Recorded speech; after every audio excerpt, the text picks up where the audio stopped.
түсініп тұрсыздар ғой енді. TikTok'та неше бұл Садыр жайлы болады, Джейлоның концертіне разогревке шыққан жайында.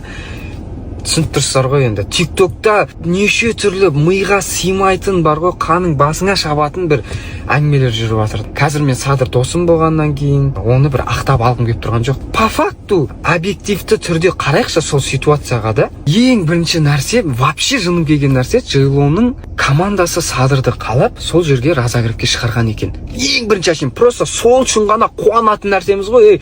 Молодец дейтін жер ғой негізі барлығыныңшы. Бір адам біз Джейлоға келдік деп әшейін обычный видео салып тұр. Садыр жайлы вообще әңгіме отқан жоқ, әшейін адамдарды былай бір түсірді, мінекей осындай деп видео сақ қойған. Оны ол концертте болмаған бір адам алып Садыр өлең айтып жатыр. Неге адамдардың эмоциясы күшті емес? Негізі по факту айтатын болсақ, Садырдың ол жақта қызметі не болды?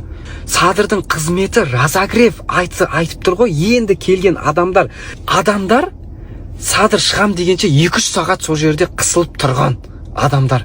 Джейло да білет негізі бар ғой, сразу ондай атмосфераға шыға салуға болмайтынын. Сол үшін де Садыр бұл...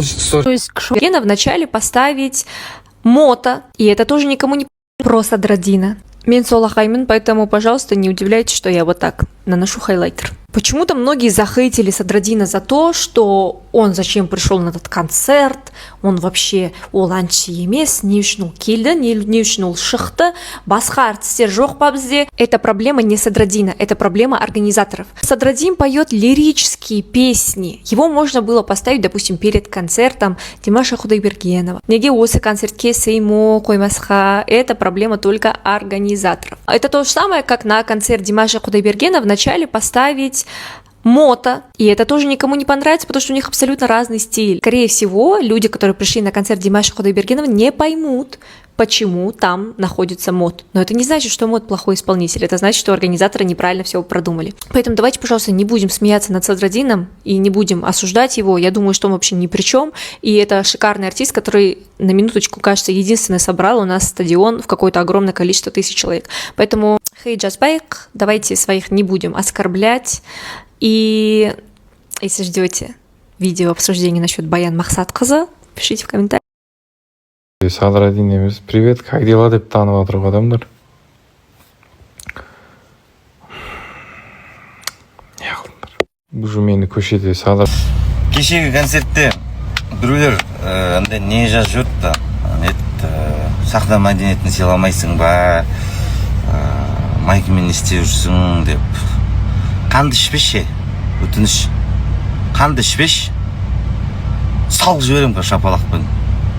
Біріншіден өртеніп тұрды іші. Екіншіден Джейло апамнан кейін майкамен шыға беруге болады. Қанды іше бермеңдер.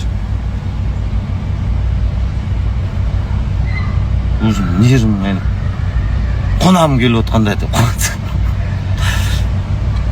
Ана Джейло апамын қарашы, мен сабырмен айтайыншы саған. Джейло апам былайынан кеткен бүйтіп. Бүйтіп тұрған екі сызық көрініп тұрғаннан кейін, мына майка. Онда майкада емес қой мынау. Безрукавка десең де болады, типа. Майка дейді, мына жерден бүйтіп тұрады бұны. И то мына жер жүнің көрініп тұрады.